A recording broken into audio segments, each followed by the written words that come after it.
Hi, everybody. Welcome to another lockdown film club. My name's Nigel, and Wayne over here. Last time he picked Sajid Ray's Enemy of the People. And you probably saw, Wayne, we got an email from film club member Adrian Barker, who said he really enjoyed the film, much more than maybe we'd let on we did. He said we were less aware of the deficiencies that you both commented on. And I think it's just worth pointing out that you've got a very high bar, much higher than mine, and there's probably only about 30 films that you do think are great. So we still would recommend people watch it. Yeah, there's probably more than 30, but yeah, it's just I thought it was. I enjoyed it. I wouldn't have recommended it if I didn't think it was good, rather than necessarily great. Anyway, so that was a film that was about the conflict between science and religion. So I am continuing with that theme. So a very different film between this clash between reason and religion. So my pick is Inherit the Wind, directed and produced by Stanley Kramer, released in 1960. It's another film, Wayne. My sort of selection criteria is basically, is there a famous film that I've not seen? And if so, can I shoehorn it into the chain? So that is what I've done. This is another film. Whereas my criteria is, what film have I seen that I can shoehorn into the? See, I'm setting myself more of a personal challenge with this. Yeah, I'm looking for shortcuts. Right. So anyway, also like only during lockdown. Shortcuts. Also like Enemy of the People, also based on a stage play. This one is produced in 1955, written by Jerome Lawrence and Robert Edwin Lee. Stanley Kramer, famous for making some like the classic, liberal issue-based kind of message movies of the 50s and 60s. Like what? Sure, The Defiant Ones. Okay. Guess Who's Coming to Dinner? High Noon. Judgment at Nuremberg. The list goes on. I'm not sure we've shown a Stanley Kramer film. No, I don't. He's totally new to me. Okay. And also, so the film and the play based on the real life 1925 Scopes monkey trial. So are you familiar with Scopes monkey trial, Wayne? No, I'm not. No, so I'm not at all. This is where I mean, I am now. Yeah. Well, this is where I watched the film. This is where American Studies degree stands you in good stead. So the real life case, 1925. John Scopes, he was a teacher in a small town called Dalton in Tennessee, and he was tried for breaking state law by teaching human evolution in a state-funded school. That was illegal.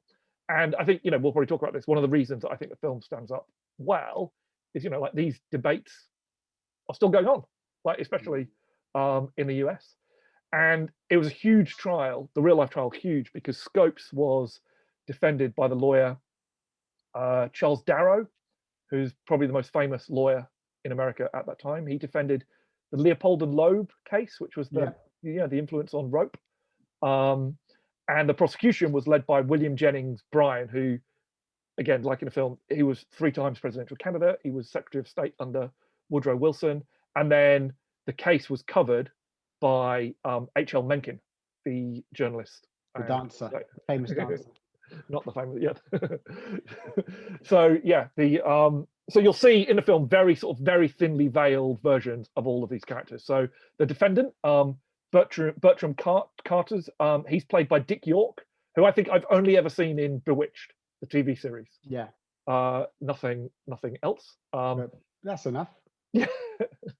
Spencer Tracy plays Henry Drummond, who's the big city defense lawyer, and Frederick March is the prosecutor, Matthew Harrison Brady, and Gene Kelly plays the cynical newspaperman, E.K. Hornbeck. So Tracy, I think he's always good in these sort of liberal conscience kind of roles. Have you ever seen Bad Day at Black Rock, Wayne?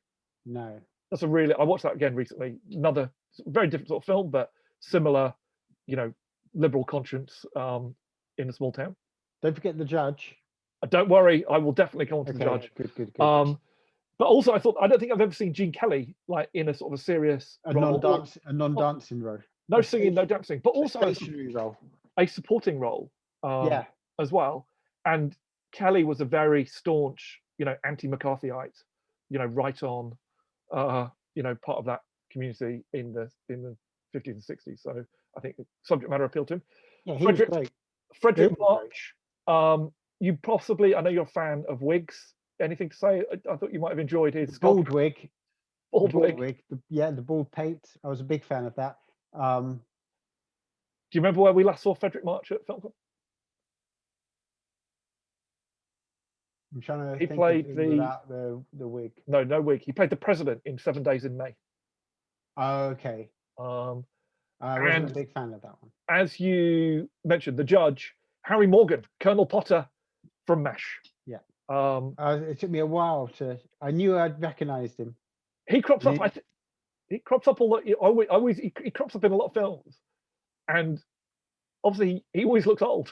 Yeah.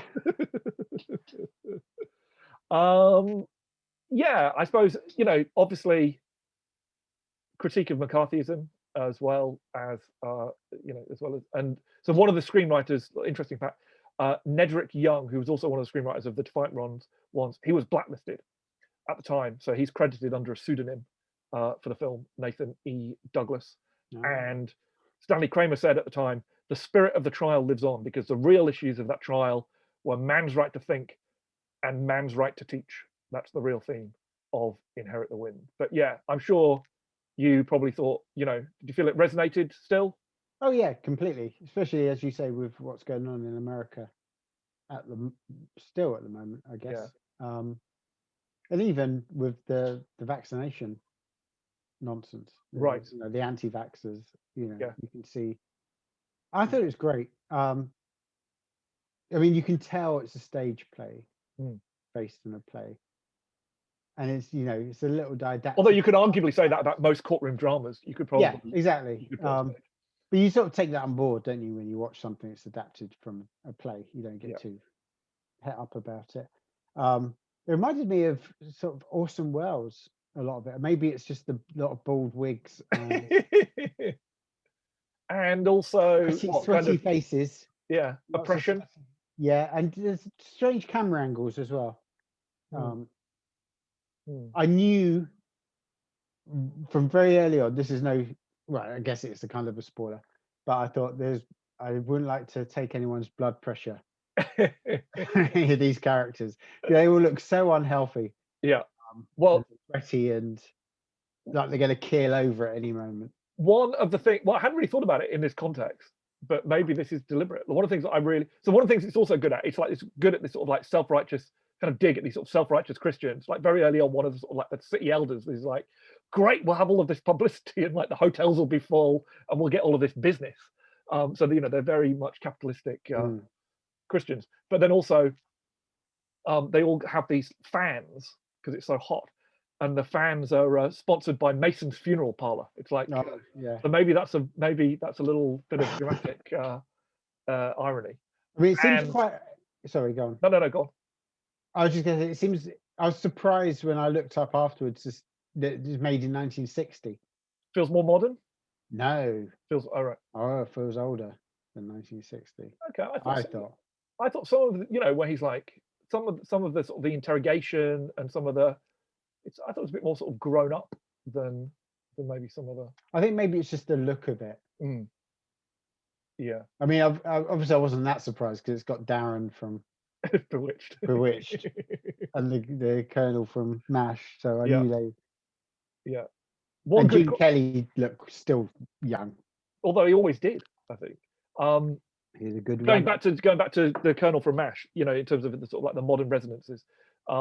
There's one point, again, not really a spoiler, but the judge Harry Morgan dismisses all these academic witnesses, and he says, I wrote this down, we do not need experts to question the validity of a law that's already on the books. And it's just like, oh God, here we go again. One thing I also wondered, did you enjoy, there's some very good placards. Did you enjoy I was noting down some of my favorite. There's don't monkey with us. That was a good one. I didn't see that, no. Atheist, go back to your apes.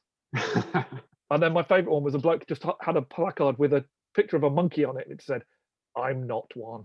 I didn't notice the placards. Was that when the vicar was doing his speech? Yeah, very early on, rousing. I think I was more I was sort of taken in by the camera angles and thinking, oh, this is like Orson Welles. So I wasn't thinking much about Well, good. Well, I'm Yeah, glad I enjoyed that that. you enjoyed it. I did too. I don't really have a huge amount much more else to say about it. I've got nothing. Well, there we go then. So, Inherit the Wind, Stanley Kramer, 1960. I think you'll enjoy it very much for its modern resonances, but also it's a great courtroom drama with an amazing cast. So Yeah. there we go. Biddy well.